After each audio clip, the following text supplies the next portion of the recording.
Hey folks, I'm on the New River today with Jody Queen, who's fresh off of winning the Hobie Bass Open Series Tournament of Champions. Hi guys.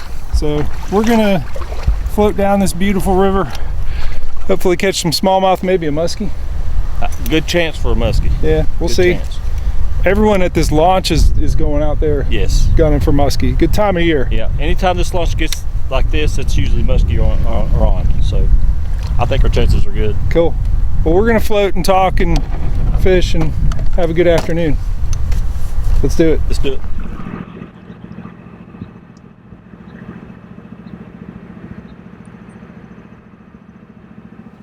So we're below a lake. This is a tail race fishery. Yeah. And we've had snow. There's Yep. snow on the ground at your house. Yep.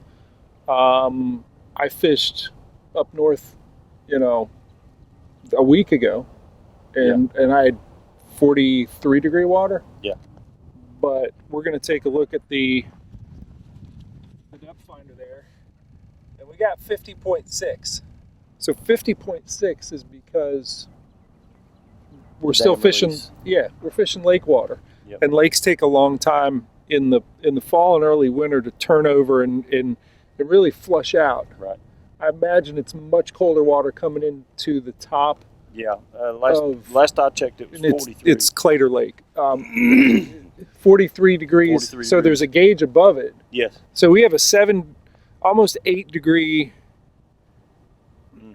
difference of, above the lake, and then we're below it. So these fish are a little bit, I'm like you though. I think that even though we're floating through some shallows right now, but I still think those fish are either moving toward or close to the wintering holes right now. So we're looking for some deeper water. Yep. Maybe some slower moving water with lots of cover in it, because they like to get up and rest under logs and stuff this time of year. You never know where they're at, but usually that's where I go to in the real cold stuff. But you know of some good winter holes. I do. On this section. Mm-hmm. All right. Well, let's zoom down to them. Okay. And we're going to zoom. You're going to zoom. Yes, I am. With the 403, which, there he goes. And then I've got the 1103, which is quieter. And as you're going to see here in a second, it's a little bit quicker. Where you go, man? You gonna wait on your buddy to run off and leave me or what? I'll wait up. Okay. All right. After I catch a few. So early in the year, I remember talking about what is the one thing that you need to improve on to perform better in tournaments, and you said immediately electronics. And you've made great strides this year in it. Yes. They were just, from the discussions we've had, the key to a lot of his success this year, along with good pre-fishing regimen, really getting in there, zooming all over and looking at places. But even part of that is electronics. Yes. So we're in a spot, we're in a big, deep winter hole. It's vast, and there's a lot of 12 foot. I think I saw 14 or 15 foot. What are we looking for out here that holds fish in this really calm, low current? This is where they want to be, but it's huge. It's massive. How do we pare it down? What are we looking for? And we got into it a little bit last night when we were rigging, and you showed me what you're doing. I want you to show our viewers the how-to. Now this is my unit we're using. You're using, what's your unit? I'm using a Lowrance 7 Ti. Okay. So it's a little bit different. The principles are same. I might fumble around with the actual setting of the waypoints and stuff, but we'll get it done. Okay. But the point is that we're using side image. We're dropping waypoints on something that interests us. Right. And then coming back and pointing the boat at that, casting at that, and fishing it with, in your case, at Ouachita was a chatterbait. It's a chatterbait. Yep. Here we're going to do it with whatever bottom bouncing soft plastics we got. Yeah. Drop shots, jigs, All right. Tinko. So I'm going to power us, and you're going to play with the depth finder. I'm going to film you. Okay. Ready? Yep. All right. This is just a patch right here. It's just a rough patch right now. I can't really see anything really. Here we go. Now you see this right here. Now this could be a tree down, or just a real high piece of rock coming up off the bottom. And so if you want to mark something like that, you just get your cursor over on it. The screen stops when you hit the select, and then you bring it up, bring it over, and you can. It's pretty exact. So if this thing is like 20 feet long, you can come right to the end of it like this right here, mark the end of it. And there's your waypoint, and then you can come right back and go to this end of it, mark it. There's your other waypoint, and then when you do your boat positioning, you'll know that in between those two waypoints is the structure that or the cover that you're actually marking. Now, when you hit a brush pile, a big brush pile, especially like a pine tree that's still got the needles on it, you'll see a whole pile on your screen, and it'll just be little bright yellow dots all over it. It'll just be a little patch, and they look really cool on the side scan. Okay, here's an interesting part right here. Let's drop a waypoint on it. You bring your cursor up, go over to it. Now there's a pile of something right there, and once you get on it, you can get on top of it, get on the edge of it. It's all up to you. Once you're there, you mark it. It immediately will come up on your screen once you set it, and there's your waypoint. Now you know that anytime you come down through here, you'll have this pile right here, and these are saved. So if you go over and you fish this, if you're pre-fishing and you find fish here, it doesn't matter what time of the year or when you come down through here, you've always got a marker to let you know that.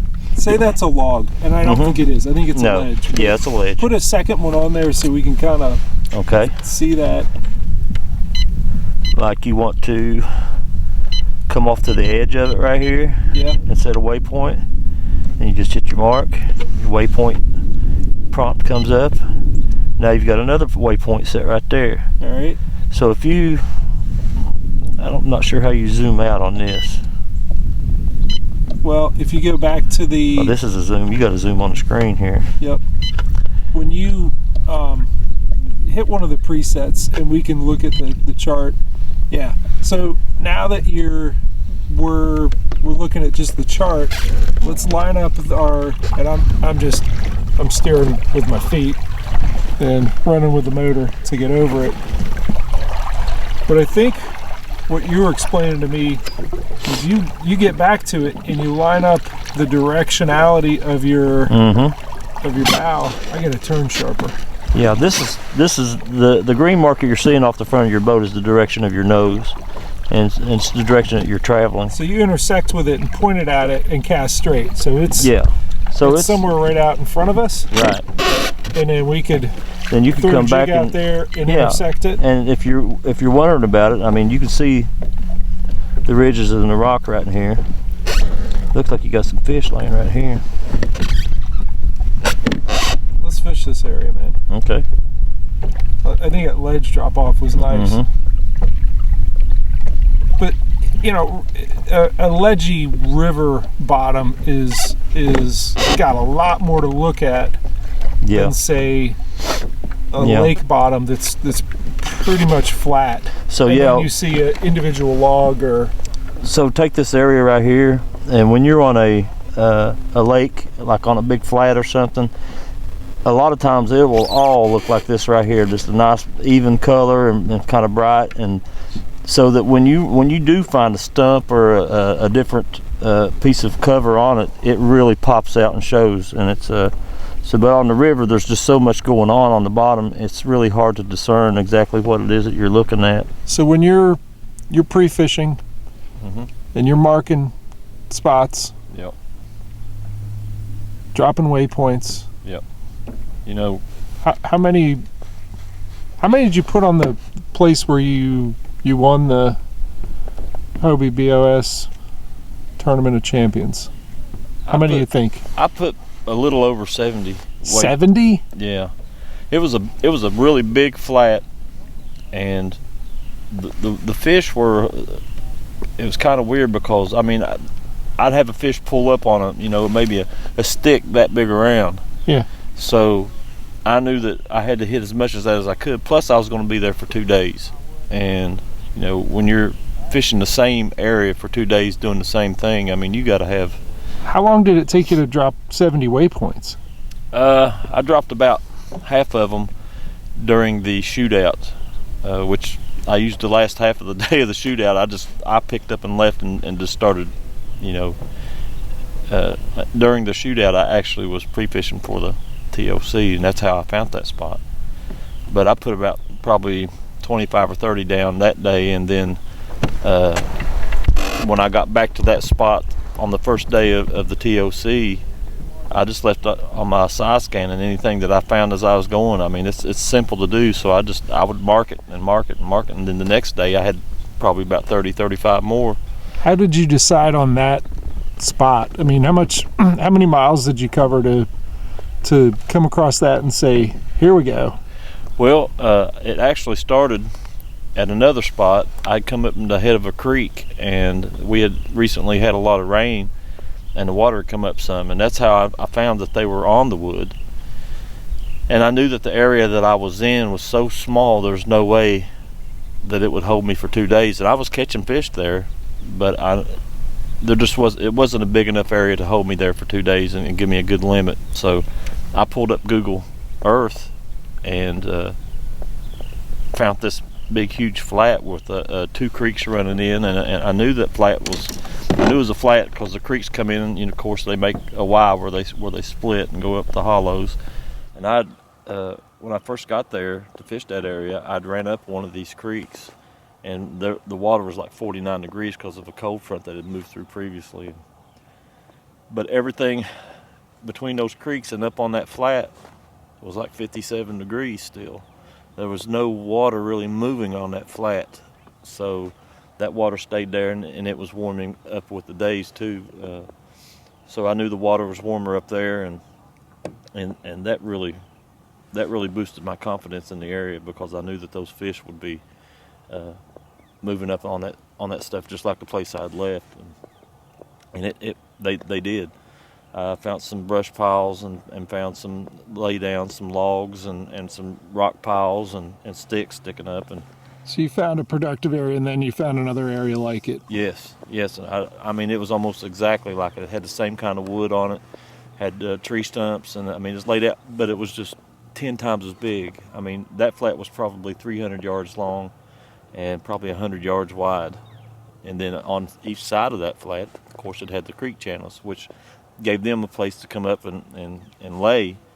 When I moved off of the flat, I did find fish laying in those creek channels, and actually dropped some drop shots and pulled a chatterbait through them, but I couldn't get them to activate. So what I figured was happening was those fish were staging there, and when they got hungry or wanted to feed, they would move up and orient themselves off of that brush or off of a stick and just wait for something to swim by. And once they were through feeding, they would just go right back in that channel and sit and become inactive again. So the deep fish were inactive. Yeah. The shallow fish were active. Right. So I knew that the active fish were on that flat. So that's where I concentrated on for 2 days. And man, it worked out great. They wouldn't move up in mass, because I think on one brush pile I caught 2 fish off of it, but nowhere else on that flat did I catch more than 1 fish off of each one of those pieces, which told me also that those fish were just moving up, orienting themselves, waiting for bait and feeding, and then moving back off. So I just, I had my waypoint set, and I just figured out a route, and I could see the route on my screen, and I would just do those waypoints and then come back to where I started and do it again. And then I did that for 2 days and worked really slow and bumped that chatterbait off of that brush or off of the sticks and stuff, and I usually got the reaction strike when I hit that wood. So Do you think the retrieval speed was? I think it was Like paramount what to my weight? success. What weight were you using? That's an interesting story too.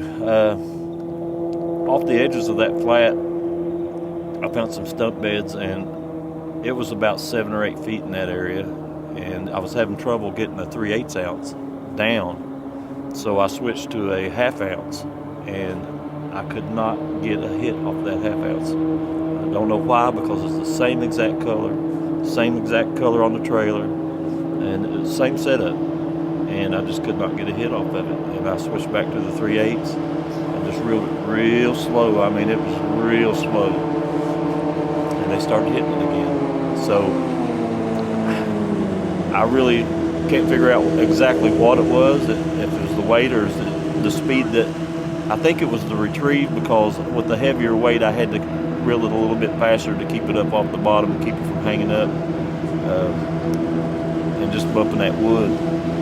And with the 3/8 ounce, I had to reel it a lot slower to keep it down.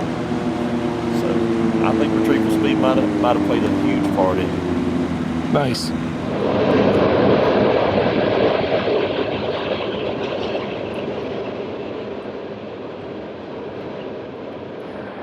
So green pumpkin chatterbait.